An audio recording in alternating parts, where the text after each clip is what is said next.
So I just spent some time with the new 27 BMW R45. And I'll be honest, I wasn't expecting to like it this much. Right away, the design grabs you. BMW went full retro modern here, that classic boxer stance, round headlight, clean lines, but with a sharper, more premium finish than the old school R series ever had. On the road, it's not a fast bike, and it doesn't pretend to be. The engine is smooth, super predictable, and honestly feels built for relaxed riding rather than chasing speed. Around town, it's perfect.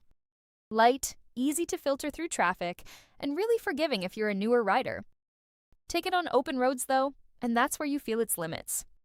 It cruises fine, but if you're expecting aggressive acceleration, this isn't the bike for you.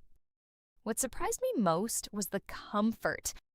The seating position is upright, the suspension handles rough roads better than expected, and it just feels easy to ride.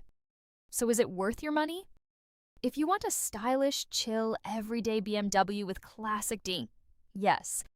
If you want power and thrills, look elsewhere. For me, it's more about character than performance.